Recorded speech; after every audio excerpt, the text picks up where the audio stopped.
today, we're going to talk about Hatha Yoga in more detail. But before that, yesterday, when we're talking about the history of yoga, and the day before that, we were talking about the Bhagavad Gita and how there are four paths to peace of mind that predate Hatha Yoga. Okay, so these four paths of mind review are the ways in which Krishna instructs the General Arjuna on how to remain in peace no matter what the external situation. So as a review, let's go through these, and we call them the four margas, or the four ways. Marga means way. Okay, and that's in the ancient history of yoga. So let's just go through them now. One of the ways in which you can find peace of mind is to surrender to the divine and to have faith in God 100%. What do you call that kind of yoga? It's a kind of yoga.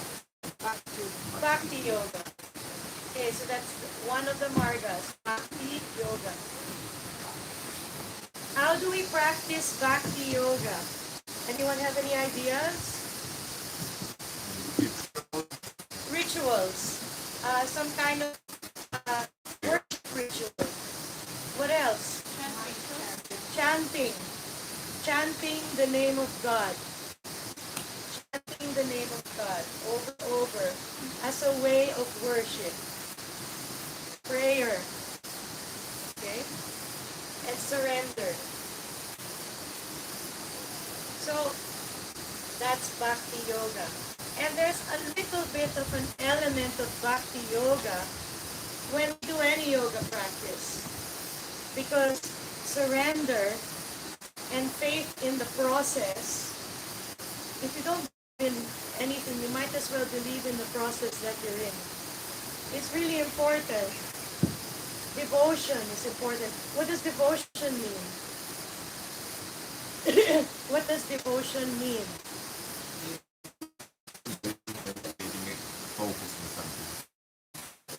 Dedicate something for something? What? Consistently what? Consistently putting your heart in something. It's not only consistency, it's consistently putting your heart. That's devotion. Yeah? So surrender and devotion are the hallmarks of Bhakti Yoga. And when we practice surrender and devotion in our yoga journey, this is the little piece of Bhakti that's in our journey. So let's go to another marga. This one is when you recite the phrase over and over and over. You recite the phrase, an affirmation. Mantra, the word mantra. You can find out through the definition in Sanskrit what it's all about. So again, tra means vehicle. Man comes from manas, thinking mind.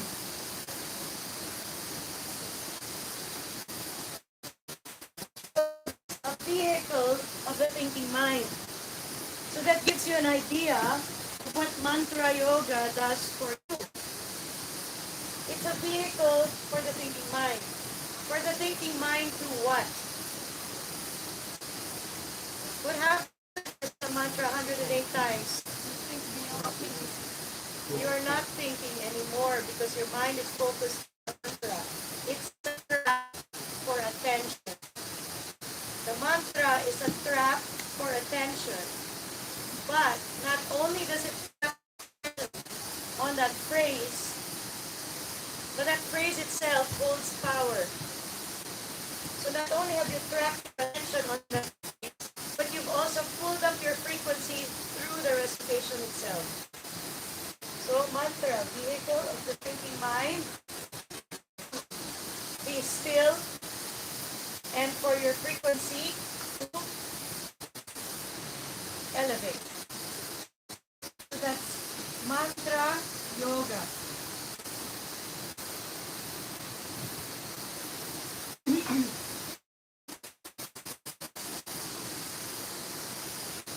And there's another kind of yoga that's all about actions.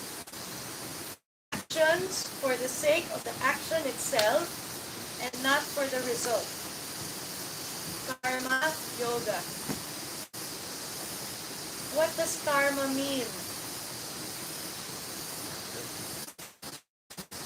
What does karma mean? When we use the word karma in another way, so let's explain this karma in another way, because it's also important for our understanding of karma yoga. So if you're looking at karma in the way that we understand karma in the yogic philosophies, what does karma mean in the yogic philosophies? What you put out comes back around.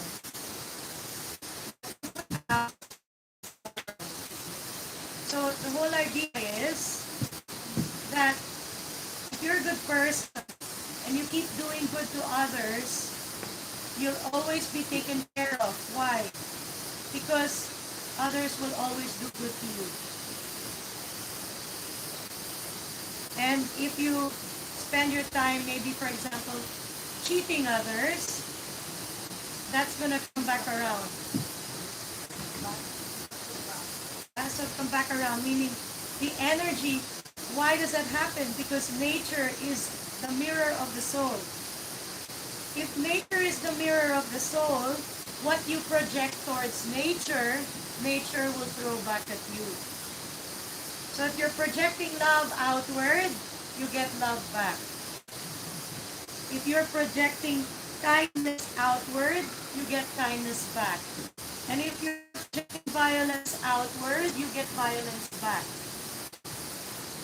Because in your heart, that's what you're doing to yourself. Why are you violent outward?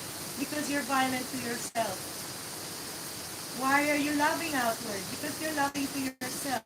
And if you're violent to yourself, that's what nature will mirror. If you're loving to yourself, that's what nature will mirror. So this is how the action karma comes back at you.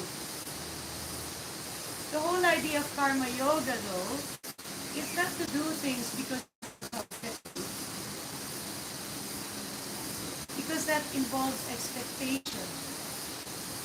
Karma yoga is done for the act itself because that's who you are.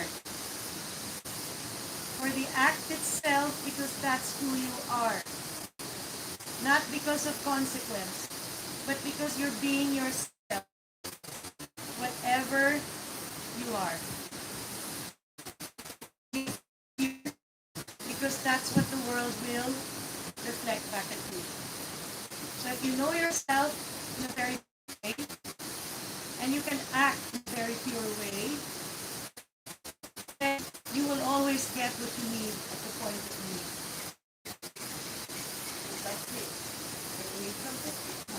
Yeah, like the other day, this is karma for me, no? One day in the morning, I offered my friend a massage. It didn't happen because we were busy, but the offer was there. I offered someone a massage. I felt sorry for them because they were working really hard. That evening, when was it? Afternoon, after the anatomy class, all the students gave me a massage. But I didn't offer my friend a massage so I could get one. Because that's not how karma works. Karma works because you do something from your inside because you want to do it and not because of any kind of payback. That's the thing that will really mess you up because we're all trying to get something to come back to us. We're all trying to manifest stuff. But the mind fuck, sorry, is the mind fuck is that you can't do it because something will come back. Because if you do it because something will come back, you're distorting what you're projecting. It's no longer pure. Or it will no longer come back in a pure way. That's the stupid part. And you gotta get your ego out of here so that you don't do these things to you. Huh? No, it's already happened. I know how it feels. It's excellent. Okay, now it feels really like difficult. Live in the memory. Without ego. Yes. Yes. Because in some way, that ego. Yes. So it's the ego that will say, "Oh my God, you know, you do something from your pure heart," and then the ego goes, "Oh my God, you're so amazing. For sure you're gonna get good karma for this. It's over. You blew it." Thank you, ego. How to shut it up? How to shut it up? Anyone have any idea? I know the answer, but I want to see if you. How to shut up the ego? Yes. You cannot, or you should act in such a way to be good to yourself.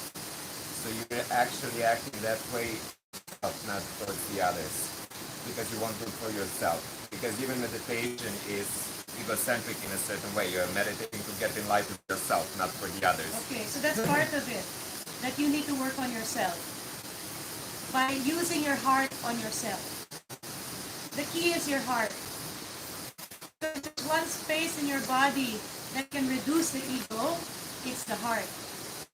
And so the answer to how to reduce the ego is actually karma yoga. Because one way to forget yourself is to feel the other so deeply. Because if you're just alone in your room, if you're doing yoga alone in your room,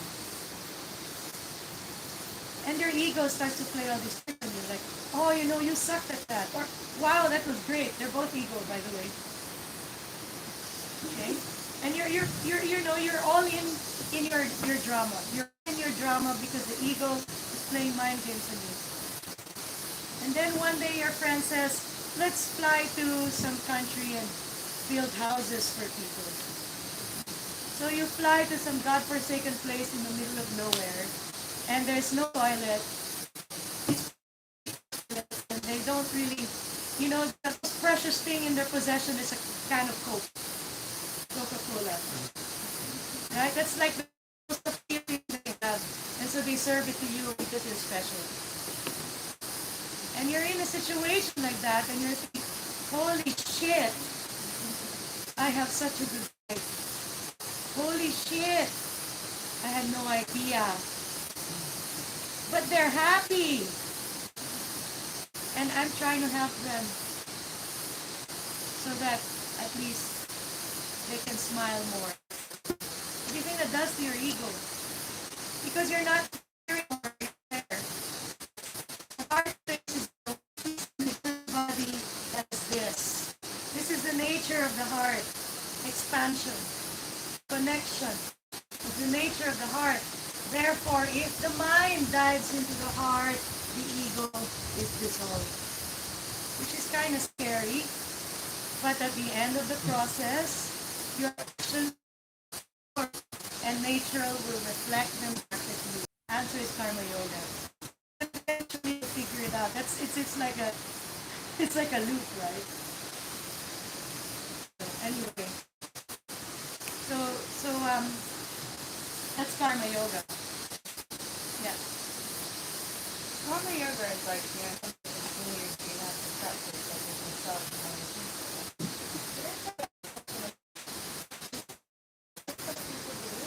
Physical karma yoga. Yeah. Okay. Any action. Write this down. Any action that comes from a pure space and pure intention and involves 100% of you is karma yoga.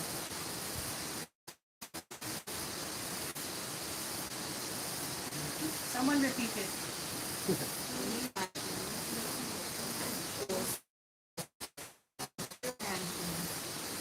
Someone repeat it loud.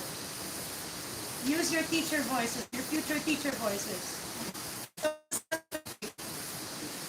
Who wants to do it? Come on, future teachers. Become assertive. It's good for you. Okay, two of you stand up together and complete it. Okay, any action that comes from pure intention is considered karma yoga. It's karma yoga.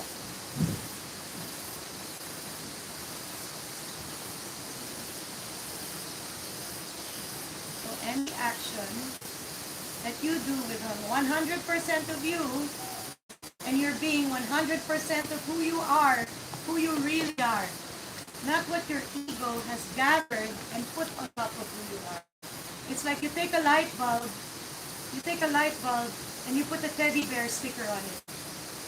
And you screw the light bulb in and you flip the switch on. What are you going to see on the wall? Teddy bear. The teddy bear, the light bulb. No. The pure light bulb has no teddy bear image on it. That's the ego that put the teddy bear there. And so what we do is peel the sticker off so the light bulb can be pure and just shine purely without shadow. Because that nature is protecting the teddy bear back at the light bulb. To tell the light bulb, dude, you've got a teddy bear. This relationship between you and nature. Okay? And how karma yoga helps us to purify our actions until they are pure and 100%. Karma yoga helps you find out who you are. And when you know who you are so strongly, and you play your role in this lifetime so strongly, nature itself starts supporting you instead of... Yeah. There we go. Karma yoga. Finally, there's the yoga that Hatha yoga comes from. What is it called? Raja yoga. Raja yoga is where Hatha yoga comes from. Or is it called again? The highest form of yoga? It's the royal path. Meaning only the sexy people got to do Raja yoga. Kidding. Not everyone could do it because not everyone had the time, because it took a lot of your time. And not everyone is prepared. How many people how many people in the world do yoga today? Do all people in the world do it? Are there some people out there that you mention yoga and they look like, yeah, weird? Absolutely. So not everyone can do yoga. And of all the people doing yoga, how many of them are actually successful at achieving their goals? It's a hard path. It's not easy to do yoga. It's not easy to persevere in yoga. It's challenging. It will challenge you in all levels. Some people will do yoga for a few years and decide there's something more comfortable, like, I don't know, something else. Netflix. I don't know. Something else is their attention, and they're going to forget about it because this seems a little more entertaining right now. It's hard. It's hard to persevere. But if you're doing it, you're in a small group of people. Hatha yoga comes from Raja yoga. Meditation comes from Raja yoga. What is Raja yoga? It's a series of procedures to get to something called samadhi.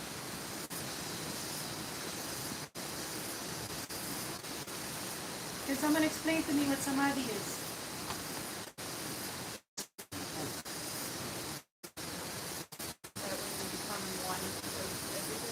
Yeah, you become one with everything. And my favorite joke goes like this. Buddhist monk goes to a hot dog stand. Just make me one with everything. Just to make you remember what samadhi is.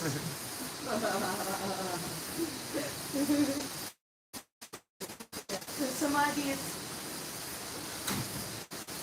realizing there's no separation between the atom and all of creation.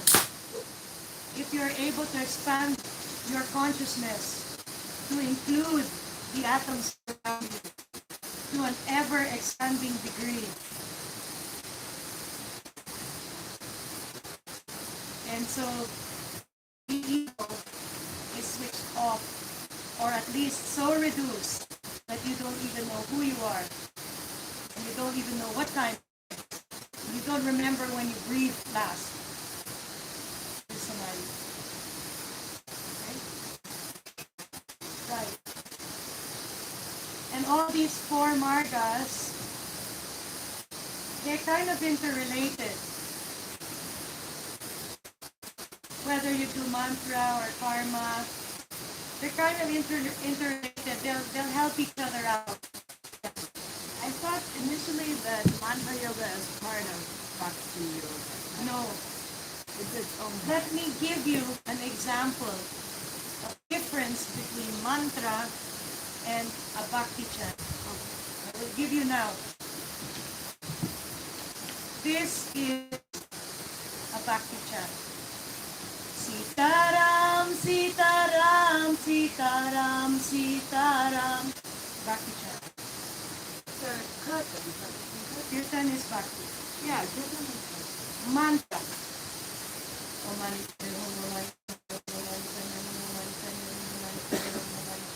Breathe and you're still chanting.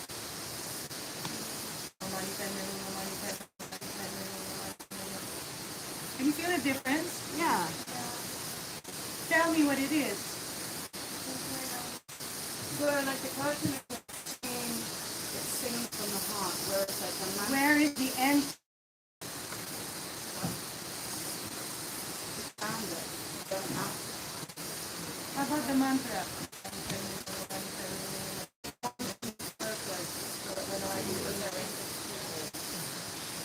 That's the difference. Because mantra is for the mind. Bhakti is for the heart. That's the difference. Mantra is for the mind. Manas. Vehicle for the mind. Is mantra yoga the same as jnana yoga? Dhyan yoga is intellectual. Knowledge, absorption of knowledge, not same as reciting a mantra. Absorption of knowledge and realization from that knowledge. Like reading sacred scriptures, for example, is yoga. Knowledge, the yoga of knowledge. So the next yoga we're talking about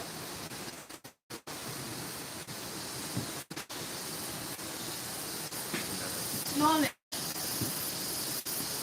Knowledge is not mental gymnastics.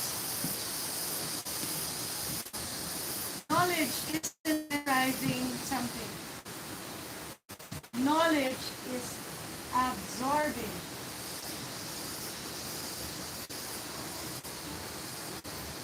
Meaning.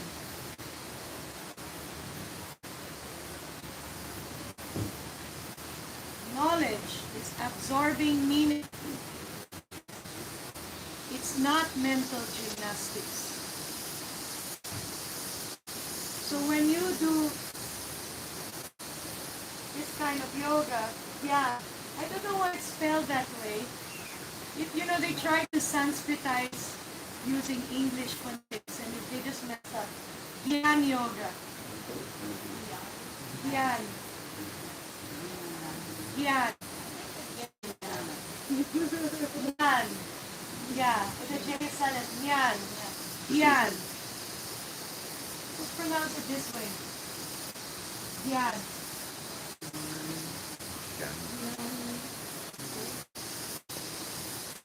Absorbing the knowledge drops down into you. Knowledge is like inspiration. It's a great truth. It drops into you. It's not something you memorize. Because a thinking mind, true knowledge, realizations, don't involve mental gymnastics. You know. It's wisdom. So this is wisdom yoga.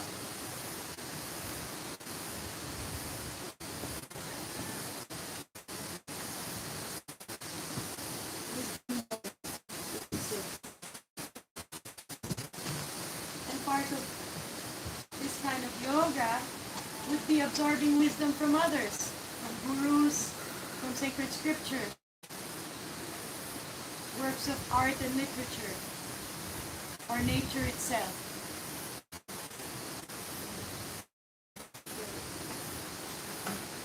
And again, all of these different forms of yoga are a little bit intertwined.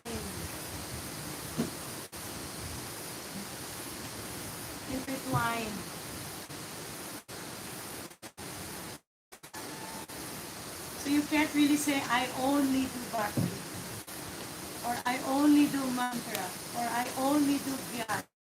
They're kind of intertwined. But because we're human, we like to categorize. And therefore, they got categorized for understanding. But actually, all of them are like a wheel.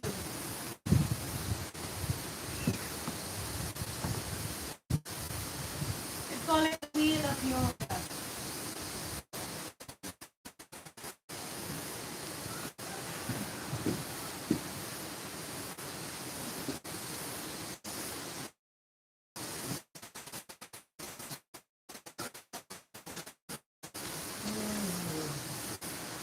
Us usually use them all. What about people? Tantra yoga, this predates the Tantric. The Bhagavad Gita predates the Tantric period. So Tantric technology to include itself in its own system. And neither was Hatha yoga. This came later.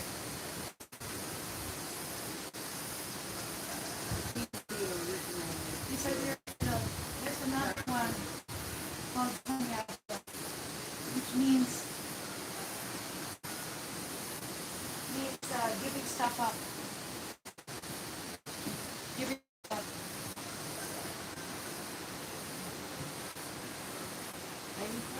Giving up everything.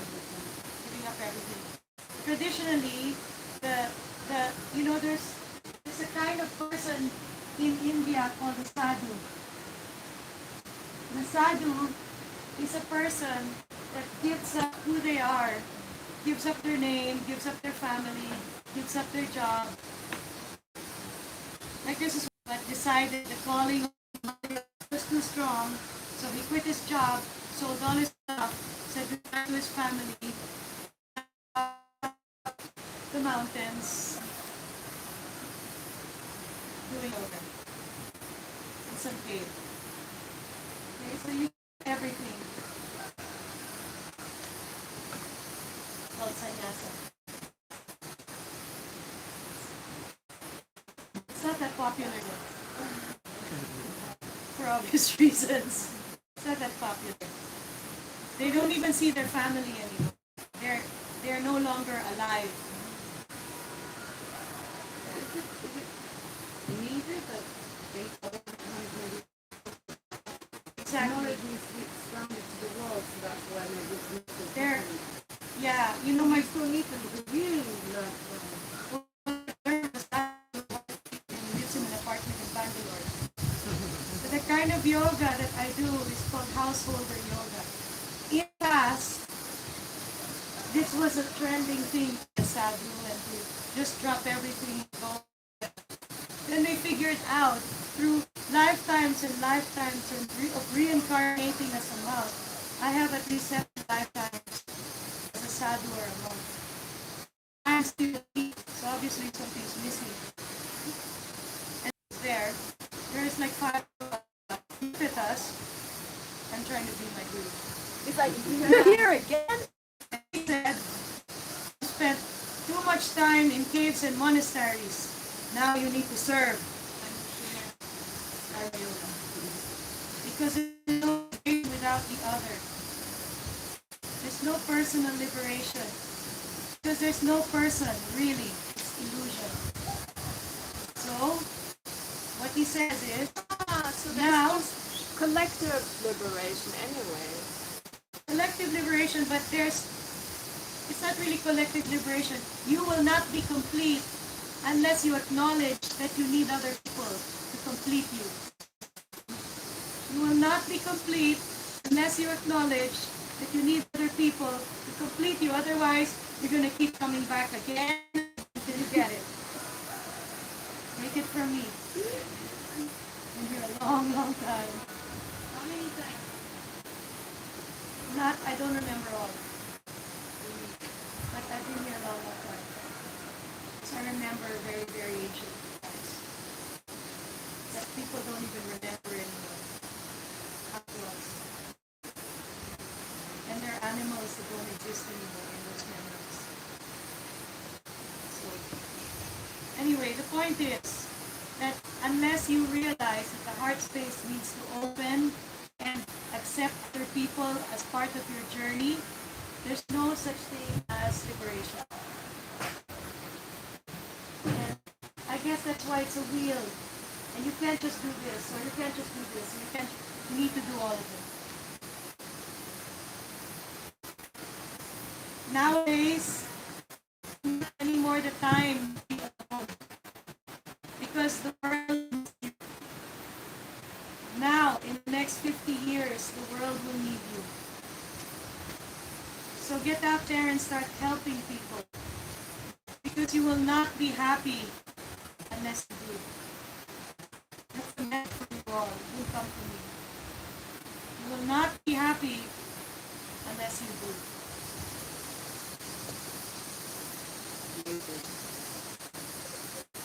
But that has to be from your pure heart. No, you can't just do it because Peewee said.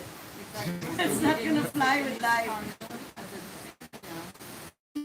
Because that's what makes you happy. That's why I said you're not going to be happy unless you do. You help people in whatever way it is that you're meant to do it. We're not meant to help people the same way. There's not one way to do it. There's your way. And in whatever life throws at you, way. You don't know what life's going to throw at you, and I don't either. But however, whatever life throws at you, you're going to be 100% you, and you're going to be 100% from your heart space, helping people in your own way. Then happiness is everywhere. Because the ego is very tiny and only functional. You can't get rid of him. If you get rid of the ego, you can't hold this body anymore. You liberate. Okay? If you want to be in this body, there's going to be ego left, so that you don't walk off cliffs and get hit by trucks. You need a little bit of ego. But just enough. Just enough to be functional. What about some people say that they have experienced ego death? If your ego has truly, really died, you're not in your body anymore. You don't even know who you are, and you're not even there to witness the experience. Because in order to witness any experience with this faculty, you need the ego. But maybe the definition of ego is different. Maybe what they felt is a reduction of ego. One day on Westpac, the Buddhist birthday, which was yesterday, when I was a young adult, I was sitting in meditation, and all of a sudden, I felt the cells of my body disappearing. And it was the scariest thing in my life at that point in time. And when I was around this tiny, I woke up from the meditation crying. Because I knew I had failed. because the ego was dissolving. But it was such a scary thing that I ran away from the experience. When you feel your ego dissolving, that's death. Because at the point of death, the ego is the only thing that dies. You don't die. These atoms were there when creation itself started. You think these are going to disappear? Of course not. The ego dies though. When the ego dies, what do you think is left? What's in the heart of every atom? And why does our heart dissolve the ego? What do you think is left when you die? Unconditional love. Death is love. And the stupid part is that everyone is so scared of it. You don't know what will be the best experience of your life. It's ironic. So ironic. So, that's it. Let's talk about the Hatha. I want to go through Hatha Yoga in a more in-depth way. We're talking about Ha and Ta. We're talking about the sun and moon and the male and female aspects. The male and female aspects of creation in our body. So we have Ha. And what I want to do is just kind of break it down a little bit more. Which one is Ha? Which one is feminine?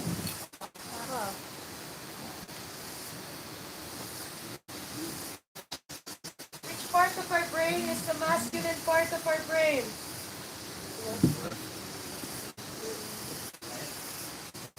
What are we in charge of? The right side of the body.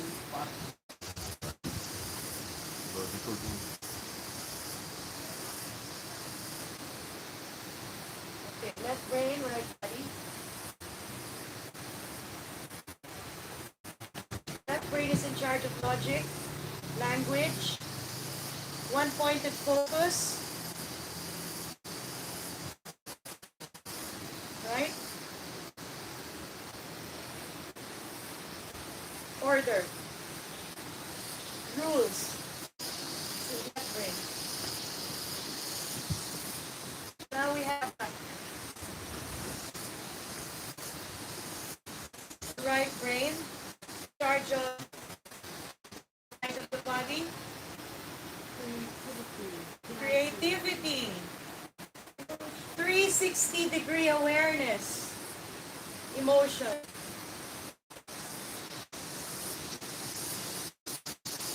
It's like the way women and men drive cars. It's like your left brain and right brain. The men are driving. Yeah. Women's driving a car and keeps looking at her man, and her man's going, "Will you stop looking at me? Just look at her." Because we have 360-degree awareness. We don't focus as because if you have a 4-year-old, this is why. If you have a 4-year-old and they're like the Tasmanian devil, they